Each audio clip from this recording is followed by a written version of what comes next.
My parents promised to sell Grandma's house and split the money evenly, then they let my sister move in and expected me to pay the mortgage. So I walked out, my sister lost the house, and they blamed me. Growing up, I learned early that love in my family came with conditions. My sister Vanessa was the golden child, the one who could do no wrong, while I was simply the backup plan. She got the encouragement, the celebrations, the unconditional support. I got the lectures about responsibility and the constant reminders that I needed to work harder. Vanessa dropped out of college twice. Both times, our parents paid her tuition without batting an eye and welcomed her home with open arms. When I asked them to co-sign a small student loan for my final semester, Dad told me I should have been more financially responsible. I worked 3 jobs that year to finish my degree. She went through boyfriends like tissues, each relationship ending in some spectacular drama that required Mom flying across states to comfort her. Meanwhile, I dated Logan for 4 years before getting engaged, and Mom's only comment was that I should wait because I was still young. I was 28.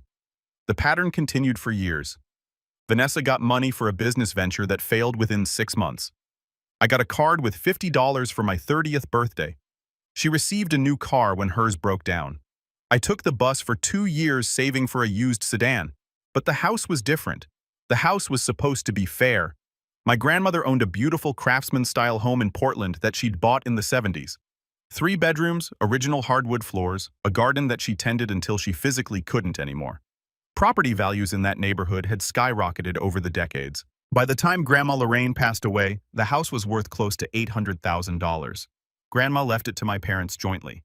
At the funeral, Mom pulled me aside and said they were planning to sell it and split the proceeds between Vanessa and me equally. For once, I felt seen, acknowledged, like maybe I mattered just as much as my sister did. "We want you both to have something substantial," Mom said, squeezing my hand. "It's what Mother would have wanted." I thanked her with tears in my eyes. That money would change my life. Logan and I could finally afford a down payment on our own place instead of renting. We could start planning for the future we'd been putting off. 3 months passed, then 6. I didn't push because I understood these things took time. Estates had to be settled, paperwork processed. I focused on my job as a medical research coordinator and tried to be patient. Month 8 rolled around and Vanessa posted photos on social media from Grandma's house. She'd moved in. The captions talked about new beginnings and family blessings. My stomach dropped. I called Mom immediately. "Oh, sweetie, I've been meaning to talk to you about that," she said in that tone she used when she was about to justify something indefensible. "Vanessa's been having such a hard time. Her relationship with Trevor ended badly and she was practically homeless. She needed stability. She's living there temporarily." I asked, trying to keep my voice level. "Well, we've decided to let her stay permanently." The words hit me like cold water. "What about selling it? What about splitting the money?" Mom sighed like I was being difficult. "Vanessa needs this more than you do. You have Logan, you have a good job. Your sister has been struggling. This gives her security. And what do I get? You get the satisfaction of knowing you helped your sister when she needed it most." I hung up before I said something I'd regret. Logan found me crying in our tiny kitchen an hour later. When I told him what happened, his jaw tightened. "They can't just change the plan like that," he said. "Apparently they can." But Logan wasn't the type to let things go. He started researching, asking questions, making calls to the county assessor's office. What he discovered made everything so much worse. The house wasn't paid off. Grandma had taken out a reverse mortgage years ago to cover medical expenses. When she died, that loan came due. My parents had 2 options: pay off the roughly $300,000 balance or let the bank foreclose. They decided on a third option. They refinanced the house with a traditional mortgage in their names, paid off the reverse mortgage, and told Vanessa she could live there permanently. They promised her they'd transfer the deed once things were settled, but never actually did. The monthly payment was $2,400. Property taxes added another $800 monthly, and they expected me to help pay for it. The text came on a Tuesday morning while I was reviewing lab results at work. "Hi, honey. Dad and I need to talk to you about helping with Grandma's house. The mortgage payment is really stretching us thin. We were thinking you could contribute $800 a month. That seems fair since Vanessa is contributing by living there and maintaining it. Let us know. Love you." I stared at my phone for a full minute. The audacity was breathtaking. Jennifer, my colleague, noticed my expression. "Everything okay?" "My parents want me to pay for a house they gave to my sister." She whistled blow. "That's bold." I typed out 17 different responses and deleted them all. Angry ones, sarcastic ones, ones that laid out exactly how unfair this entire situation was. Finally, I settled on something simple, asked the owner. I hit send and turned off my phone. The next few days passed in a blur. Logan supported my decision completely. His own family, while not perfect, would never pull something like this. His mom called to check on me, offering support without even knowing the full story. That kindness made me cry more than anything else had. On Thursday evening, my phone started ringing. Mom first, then Dad, then Vanessa. I let every call go to voicemail. The texts piled up. We need to talk about this like adults. You're being unreasonable. Family helps family. Vanessa is very hurt by your attitude. That last one almost made me laugh. Vanessa was hurt. Not me. The daughter who'd been systematically treated like a second-class family member my entire life. Not me, who'd been promised something and had it ripped away without discussion. Friday morning brought a text from Dad that made my hands shake. Your mother is very upset. This isn't like you to be so selfish. We raised you better than this. Call us immediately. I showed Logan. He took my phone and blocked all their numbers. You don't need that toxicity, he said firmly. My Aunt Patricia, Mom's sister, called that afternoon. Unlike my parents, she'd always been kind to me. Fair. When I answered, I was prepared for her to guilt-trip me on their behalf. Instead, she said I heard what they did. I'm so sorry, sweetheart. The compassion in her voice broke something loose in my chest. I told her everything. The broken promises, the sudden change, the demand for money. That's not right, Patricia said quietly. Your grandmother would be furious. She told me once that she wanted that house to benefit both you girls equally. Your parents are playing favorites like they always have. I don't know what to do, I admit it. You do what you need to do to protect yourself. You don't owe them anything, especially not money for a house you'll never benefit from. After we hung up, I felt lighter, validated. At least someone in my family saw how wrong this was. Saturday passed quietly. Logan and I went to the farmer's market, made dinner together, watched a movie. Normal couple things that felt precious because they were uncomplicated. No hidden agendas or manipulation. Sunday morning brought the call. Multiple calls, actually. My phone lit up with a number I didn't recognize. Then another, then Patricia's number. I answered Patricia's call. They're losing their minds, she said without preamble. Your mother called me crying, saying you've abandoned them in their time of need. What happened? Nothing happened. I just didn't answer their calls. Well, apparently that's the same as abandonment. They tried to get me to call you on their behalf. I told them I wasn't getting involved beyond telling you they were trying to reach you. Whatever you decide, I support you. An hour later, Logan checked his phone and frowned.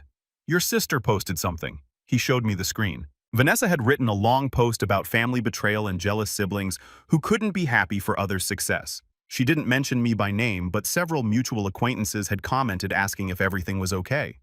She's unbelievable, Logan muttered. I felt oddly calm. Let her spin whatever narrative she wanted. The people who mattered knew the truth. Monday brought a voicemail from Dad. His voice was different, strained. The bombast was gone. We need you to call us back. It's important. There's been a development with the house and we need to discuss options, please. I deleted it.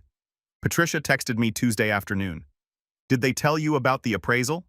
What appraisal? Call me. I stepped away from my desk at work and called her back. Your parents had the house appraised for insurance purposes, Patricia explained. It came back at $950,000.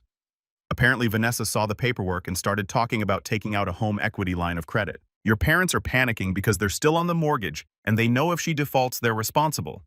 A bitter laugh escaped me, so they're realizing their plan wasn't so great after all. Your father also let slip that they've been covering the full mortgage themselves. Vanessa hasn't contributed a dime. She told them she would pay utilities, and that counted as her contribution, $2,400 plus property taxes, and she thinks paying the electric bill is her share. Your mother is finally seeing what everyone else has seen for years. Vanessa takes advantage. We talked for another 10 minutes before I had to get back to work. The information sat in my chest like a stone. Part of me wanted to feel vindicated. Another part just felt sad that it had come to this. Wednesday evening, Logan came home from work looking thoughtful. I've been thinking about something. Have your parents actually transferred the deed to Vanessa? Or is it still in their names? I don't know why. Because if they still legally own it, they could sell it out from under her. And if they're as desperate as your aunt says, they might be considering it. He pulled up the county property records online. The house was still titled in my parents' names. Vanessa was just living there. They gave her a house they don't actually own. Logan said slowly. Or rather, the bank owns most of it, and they're responsible for the payments. Understanding dawned.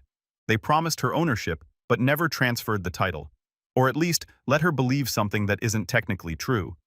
The irony was almost poetic. My parents had created a situation where nobody was happy. They were stuck with a mortgage they couldn't afford, paying for a house they didn't live in.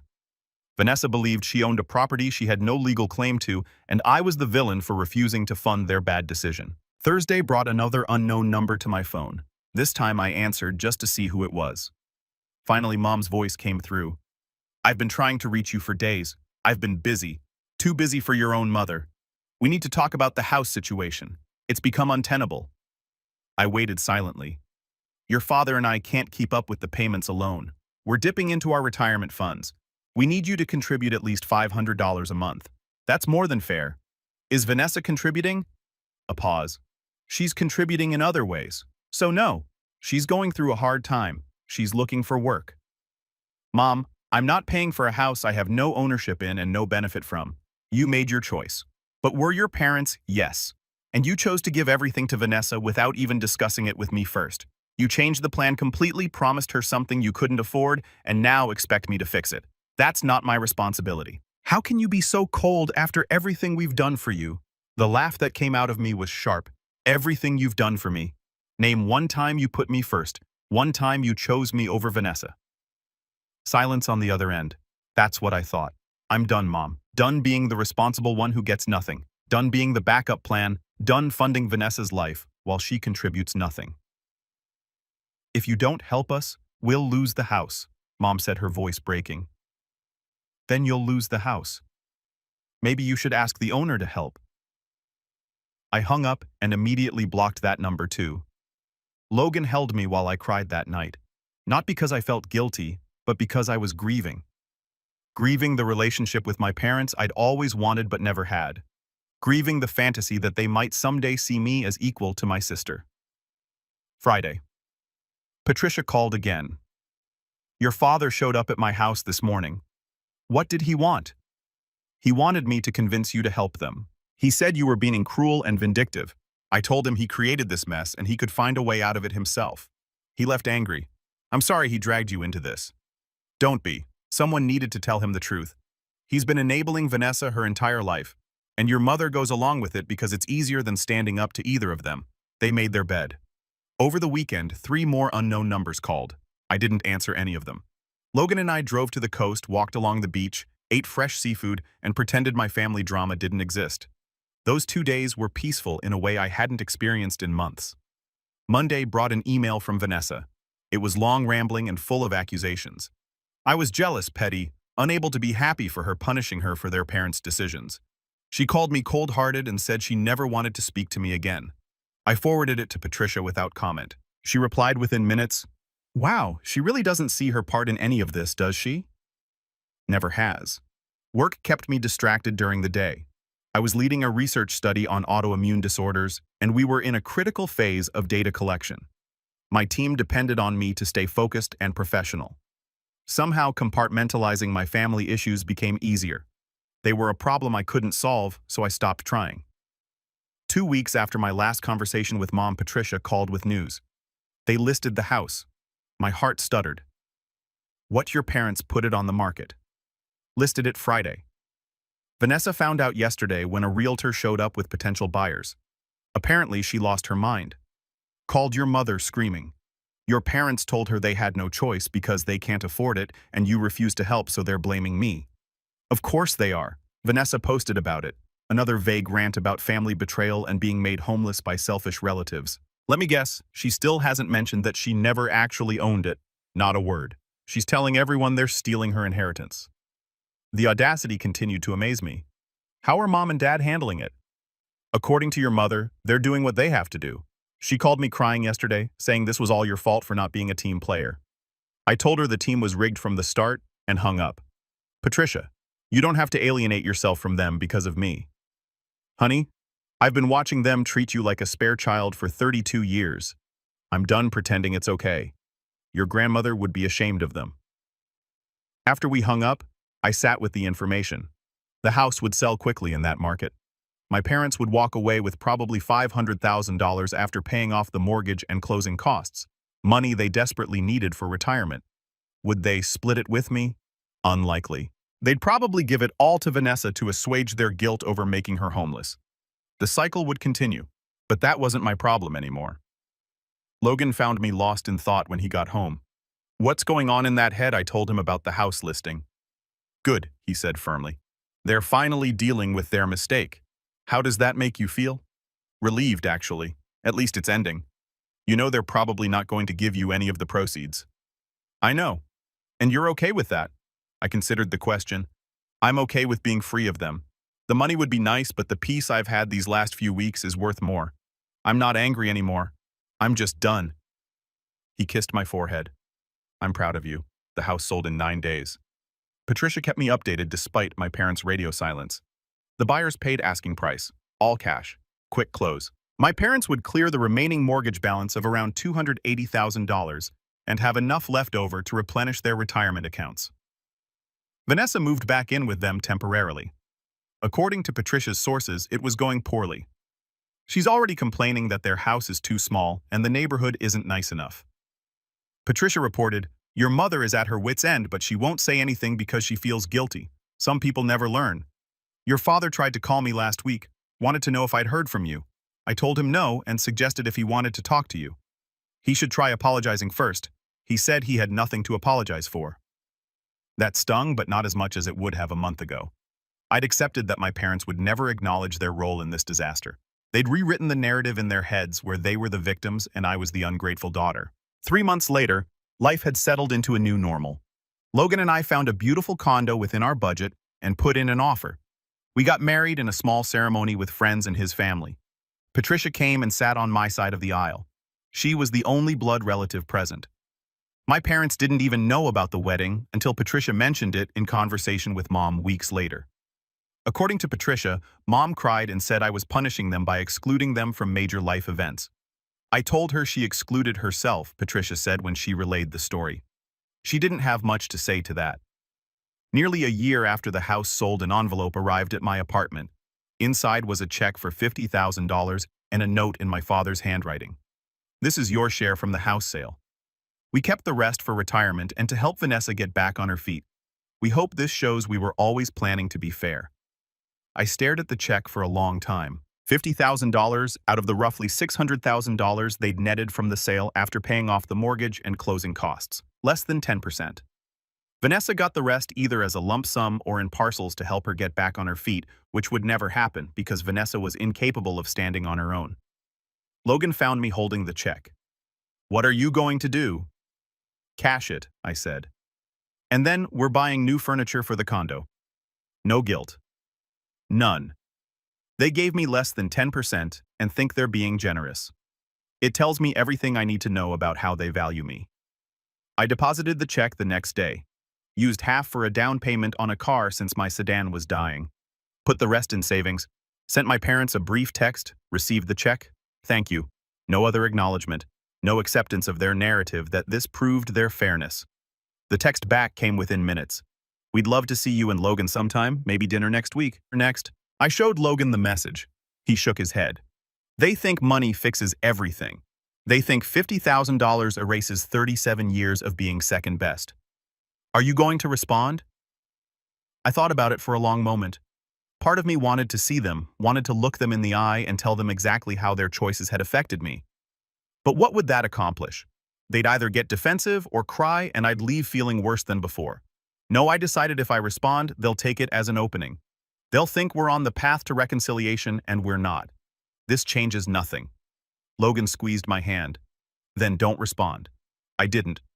The follow-up text came over the next few days. Mom saying she missed me.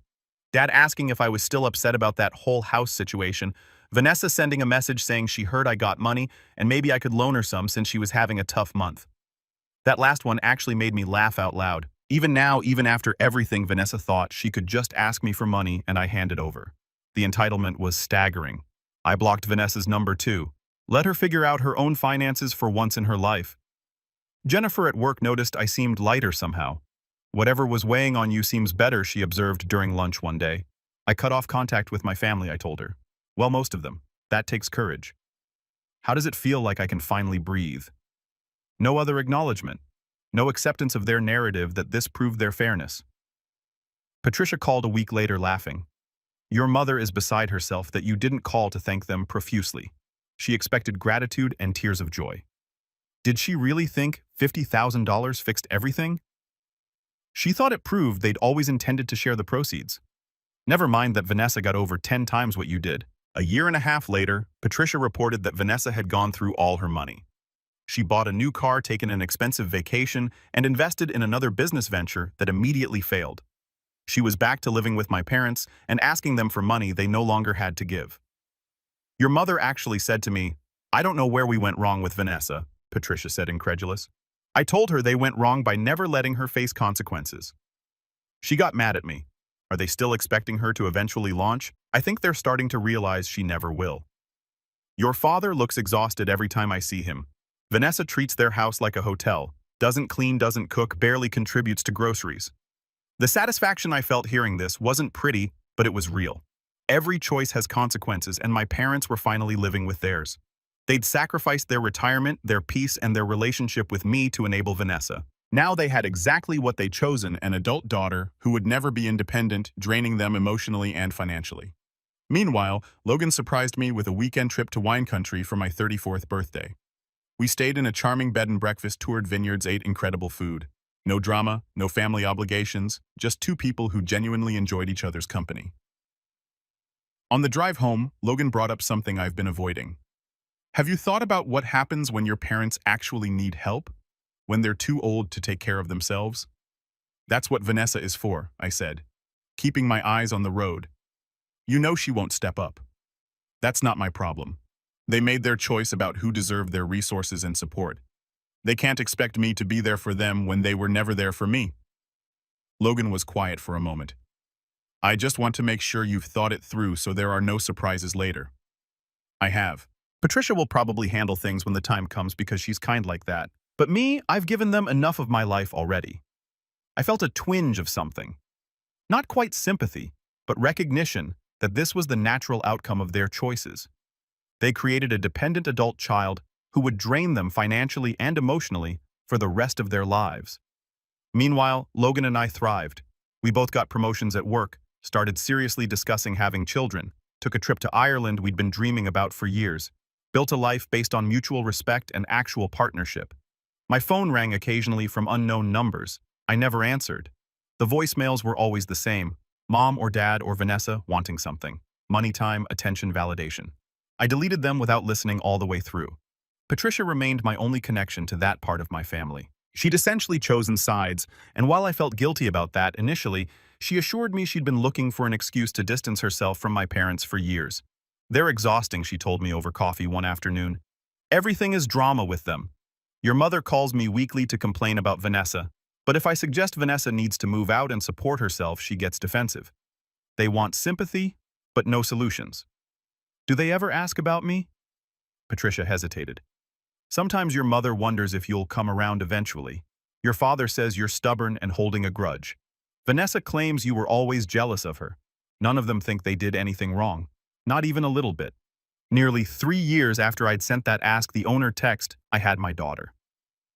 Ruby came into the world healthy and perfect, and holding her made me understand on a visceral level how my parents had failed me. I couldn't imagine loving any future child more than I loved her. I couldn't fathom creating a hierarchy of worth among my children. Patricia came to meet Ruby in the hospital. She brought flowers and a beautiful handmade blanket. She cried holding my daughter, telling her she was loved and wanted. Your parents don't know, she asked gently.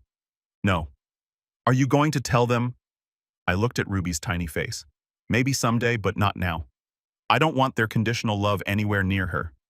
Patricia nodded, understanding. You're protecting her. That's what good mothers do. Logan's parents were incredible grandparents. They visited frequently, babysat when we needed them, showered Ruby with age-appropriate gifts and genuine affection. This was what family was supposed to look like. What I deserved all along but never received. On Ruby's first birthday, a package arrived with no return address. Inside was a card addressed to our granddaughter and a savings bond for $100. The card was signed by my parents and included a note saying they hoped we could reconcile for Ruby's sake. I threw it away. All of it. Logan raised an eyebrow. Not even going to cash the bond. It's a down payment on control. They think that $100 buys them access to my daughter. It doesn't. What if they show up here? They won't. That would require effort and humility, neither of which they have. I was right. They didn't show up, didn't call. The package was the extent of their outreach, a token gesture that required minimal effort and let them tell people they tried. Patricia mentioned that Vanessa was dating someone new, someone with money apparently. My parents were thrilled already, planning a future where this man would solve all Vanessa's problems by marrying her and supporting her. They never learn. Patricia sighed. This guy is going to figure out who she is and run. They always do. 6 months later, Patricia's prediction came true. The relationship ended. Vanessa moved back in with my parents for the third time. She was 36 years old. My parents, now in their late 60s, were trapped. Their retirement was comfortable but not luxurious, especially with an adult child draining their resources. They'd aged noticeably, Patricia said. The stress showed. Part of me felt vindicated. They'd chosen this life by enabling Vanessa for decades. But another part, the part that was now a mother myself, just felt sad. Sad that they'd wasted so much time and money and emotional energy on the wrong priorities. Sad that they'd never know Ruby. Sad that we'd never have the relationship I'd wanted. But I didn't reach out, because ultimately they'd shown me exactly how much I mattered to them, and it wasn't enough to change. For Ruby turned 2, then 3. She was bright and funny and kind. Logan and I had discussions about having another child, weighing our options. Life was good, peaceful, drama-free. Patricia called one evening with news. Your mother had a health scare. Nothing life-threatening, but it shook them both up. She's been talking about regrets. About you. What about me? She wishes things were different. Bet you'd come back, but she still won't admit they did anything wrong. She frames it as a misunderstanding that got out of hand. A misunderstanding. Your father is more stubborn. He says, you made your choice and you'll have to live with it. The irony wasn't lost on me. I'd made my choice, but so had they. Every day they'd chosen Vanessa over me. They were making a choice. They just didn't want to accept the consequences. I didn't call them, didn't send a card. If Mom wanted reconciliation badly enough, she knew where I lived. Years passed. Ruby started kindergarten. We bought a house with a yard and a swing set. Logan got another promotion. I published 2 papers in respected medical journals. We took vacations, hosted dinner parties, built friendships with other young families in our neighborhood. My parents became abstract figures, people I used to know. Patricia provided occasional updates. Vanessa was still living with them, still unemployed, still causing problems. My parents' health was declining. They talked about me sometimes, wondered about their granddaughter, but never picked up the phone. The letter came on a Tuesday, Patricia's handwriting on the envelope. Inside was a note. Your father had a stroke. He's stable, but the prognosis isn't great. Your mother is asking for you. I told her I'd pass along the information but couldn't make you come. Whatever you decide, I support you. Love, Patricia. I sat at the kitchen table holding the letter for a long time. Ruby was at school. The house was quiet. I could go see him. Could show up at the hospital and be the bigger person. Could give my mother the comfort of having both her daughters there. But what would that accomplish? A deathbed reconciliation that changed nothing. Subjecting myself to Vanessa's presence and probable hostility. Opening the door for my parents to meet Ruby and immediately start making demands about their role in her life. I called Patricia instead. I'm not going, I told her. Okay, she said simply. Do you want me to tell them anything? Tell them I hope Dad recovers. That's all. Your mother will be devastated. She's had years to reach out, years to apologize. This doesn't change anything. Patricia sighed. You're right. I just hate seeing her in pain. I hate that she's in pain too, but I can't sacrifice my peace to make her feel better. That's what she's always expected, and I'm done giving it. Dad survived the stroke but was left partially paralyzed. He came home from the hospital requiring significant care. Vanessa, according to Patricia, was useless. She complained about the medical equipment cluttering the house and spent most of her time in her room. Mom, now 71, became Dad's primary caregiver while also managing the household and dealing with Vanessa's continued dependence. Patricia helped when she could, but she had her own life and health issues. She's burning out.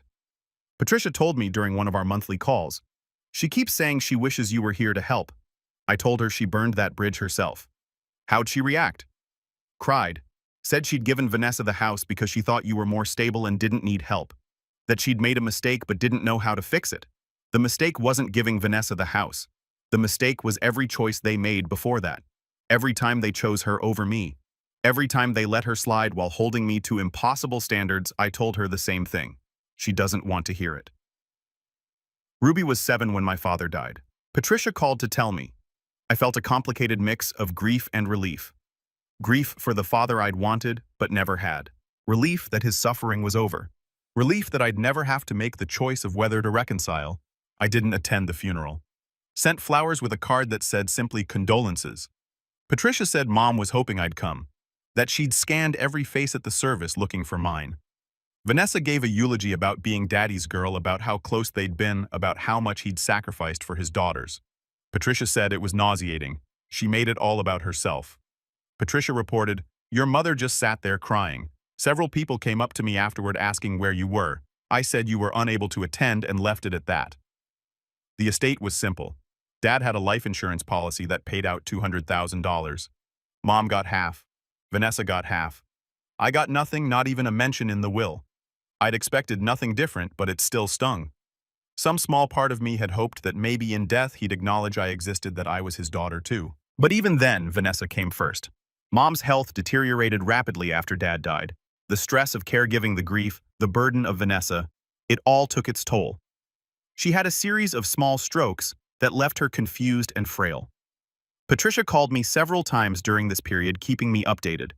Never pressuring me to visit, but making sure I knew what was happening. "She talks about you sometimes," Patricia said. "Asks if you've called. I tell her no. She cries. Does she understand why I haven't?"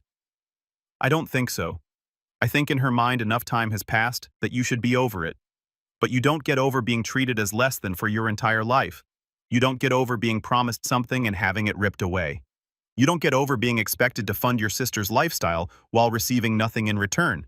Vanessa spent her inheritance from Dad's life insurance within a year of getting it." Patricia said she bought another car, went on multiple trips, invested in yet another failed business venture. She went through $100,000 like it was nothing. When it was gone, she went back to asking Mom for money. Money Mom didn't have. Patricia stepped in and explained the financial situation. Mom's savings were depleted. Social Security barely covered her basic needs. There was nothing left to give. Vanessa moved out in a rage, claiming everyone had turned against her. She found an apartment she couldn't afford and got a part-time job that lasted 3 weeks. The cycle continued, but now without my parents' safety net. Mom lived alone in the house for 2 years before her health declined to the point where she needed assisted living. Patricia handled all the arrangements because Vanessa was unreachable, and I was still maintaining my distance. Patricia sold Mom's house to cover the assisted living costs. She keeps asking for you. Patricia told me after getting Mom settled, says she needs to see you, to explain. Explain what? How she chose Vanessa over me my whole life. How she expected me to fund a house I'd never benefit from. How she gave away my inheritance without discussion. I don't need explanations. She's dying. The words hung in the air between us. I closed my eyes, feeling the weight of them. "I know," I said finally. "And I'm sorry she's dying. But showing up now doesn't undo the past. It just makes me the daughter who came back when it was convenient. And that's not who I am." Patricia was quiet for a moment. "You know I love you, right? And I support your decision, but I also want to make sure you won't regret this later." I might have regrets. I admit it. But I'd have more regrets if I went back and subjected myself and my family to their toxicity one more time. Ruby is 10 now. She's old enough to remember meeting them. Old enough to ask questions. I won't expose her to people who would inevitably treat her the same way they treated me. "That's fair," Patricia said. "More than fair, actually. You're protecting your child. That's what parents should do." Mom lasted another 8 months in assisted living. Vanessa visited twice. Patricia went weekly. The staff said Mom often seemed confused about which daughter was which, calling Patricia by my name and asking when Vanessa would bring the baby. When Patricia called to tell me Mom had passed, I was surprisingly calm. "How do you feel?" Patricia asked gently. "Like a chapter of my life is finally closed. Is that terrible?" It's honest. There's no right way to grieve a complicated relationship. I didn't attend this funeral either. Vanessa could have her moment, could play the grieving daughter without my presence complicating the narrative. Patricia told me later that Vanessa's eulogy painted Mom as a saint who'd sacrificed everything for her children. Several people who knew the real story rolled their eyes. One of Mom's friends approached Patricia afterward and said, "Where's the other daughter?" "The responsible one living her life," Patricia had replied. Mom's estate was minimal. The assisted living facility had consumed most of her remaining assets. There was about $15,000 left after final expenses, which Patricia said went to Vanessa by default since I hadn't contested anything and wasn't listed in any will. I didn't care about the $15,000. What could that money buy me except more proof that I'd never mattered to them the way Vanessa did? Patricia and I met for coffee a month after Mom's funeral. She looked tired but relieved. "It's finally over," she said. "The whole sad saga. How's Vanessa doing?" Patricia snorted. "She's already asking me for loans." I told her no. She said I was abandoning her just like you did. We didn't abandon her. We stopped enabling her. I know that. You know that. Oh, she'll never know that. We sat in comfortable silence for a moment, sipping our coffee. Two women who'd survived a toxic family system by setting boundaries and walking away. "Do you have any regrets?" Patricia asked. I thought about it carefully. I regret that my parents never loved me the way they loved Vanessa. I regret that they made choices that destroyed our relationship. But I don't regret protecting myself and my family. I don't regret saying no. "Good," Patricia said firmly, "because you did the right thing. You broke a cycle. Ruby will grow up knowing her worth doesn't depend on being the favorite or accepting crumbs." She was right. Ruby would grow up in a home where love wasn't conditional, where resources weren't distributed based on who needed rescuing, where responsibility and independence were valued. She'd never know what it felt like to be second best in her own family. That was worth everything I'd lost. Logan and I took Ruby to the zoo that weekend. She was fascinated by the elephants laughing at their trunks and the way they sprayed water. She held both our hands, secure in the knowledge that she was loved and wanted, and enough exactly as she was. "Mommy, why are we happy?" she asked suddenly with the profound randomness of a child. "Because we have each other," I told her. "And that's all we need." It was the truest thing I'd ever said. Years from now, Ruby might ask about my parents, about why she never met her grandmother and grandfather. I'd tell her the truth in age-appropriate ways, that sometimes families don't treat everyone fairly, and sometimes the healthiest choice is to step away. But I'd also tell her that she came from strength, that her mother learned to value herself enough to demand better. That love without respect isn't really love at all. The cycle ended with me. Whatever mistakes I made as a parent, and I'd make plenty, Ruby would never doubt that she mattered, that she was enough, that she deserved everything good this world had to offer. My parents had taught me what not to do. In their failure, they'd given me a blueprint for breaking generational patterns.